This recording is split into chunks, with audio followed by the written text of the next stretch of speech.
Hello दोस्तों, मैं सचिन कुमार स्वागत करता हूं आपका एक्सेल इंस्टीट्यूट की टैली की ऑनलाइन क्लास में। दोस्तों, आज हम सीखेंगे कि जो हम टैली में कंपनीज में काम करते हैं उसका बैकअप लेना। सबसे पहले हम समझते हैं कि बैकअप होता क्या है। दोस्तों, जो हम काम कर रहे हैं टैली में उसका एक डाटा जो स्टोर हो रहा है उसका एक डुप्लीकेट तैयार करना ही बैकअप कहलाता है। मतलब उसकी एक कॉपी तैयार करके सुरक्षित रखना। बैकअप हम इसलिए लेते हैं ताकि अगर भविष्य में किसी कारणवश हमारा डाटा करप्ट हो जाता है या किसी कारणवश टैली की कंपनी डिलीट हो जाती है तो हम अपने द्वारा लिए गए बैकअप के सहारे अपनी कंपनी के डाटा को दोबारा से वापस ला सकते हैं। चलिए चलते हैं बैकअप की तरफ। सबसे पहले आपको वो कंपनी ओपन कर लेनी है जिस कंपनी का बैकअप लेना है। उसके बाद आपको कंपनी इन्फो की स्क्रीन पे जाना है। तो गेटवे ऑफ टैली से कंपनी इन्फो की स्क्रीन पे जाने के लिए या तो आप माउस से क्लिक कर दीजिए यहाँ पे या तो आप Alt F3 प्रेस कर दीजिए। अब हमको जाना है बैकअप पे। बैकअप पे जाने के बाद यहाँ पे आपको ये विंडो दिखाई देगी सोर्स। सोर्स का मतलब होता है जहाँ पे हमारी टैली का डाटा स्टोर हो रहा है। जो हमारी टैली में जितनी भी कंपनीज आपको ये दिख रही हैं, जो कंपनी हमारे सामने बनी हुई हैं, इन सभी का जो डाटा है वो सी ड्राइव के अंतर्गत है।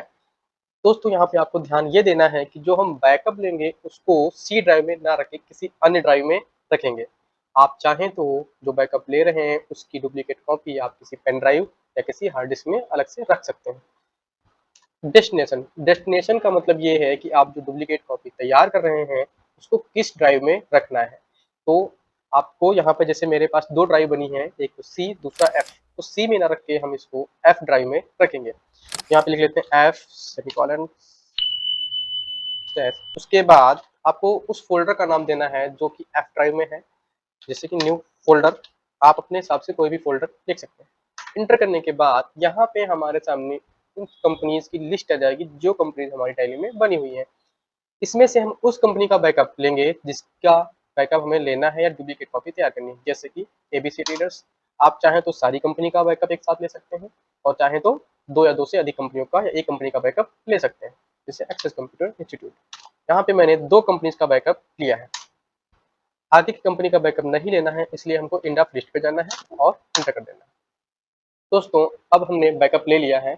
चलिए अब हम सीखेंगे कि जो कंपनी का बैकअप मैंने लिया है अगर वो कंपनी डिलीट हो जाती है तो उसका रिस्टोर कैसे करेंगे उसको। तो सबसे पहले हम इस कंपनी को डिलीट कर लेते हैं, उसके बाद उसको रिस्टोर करेंगे। तो जिस कंपनी को डिलीट करना है वो कंपनी हमारे सामने ओपन होनी चाहिए और उसके बाद हमको जाना है कंपनी इन्फो की स्क्रीन पे। कंपनी इन्फो की स्क्रीन पे जाने के लिए Alt F3 प्रेस करेंगे। उसके बाद जाना है अल्टर पे। अब ये कंपनी हमको डिलीट करनी है। कंपनी को डिलीट करने के लिए हमको प्रेस करना होता है अल्ट के साथ डी।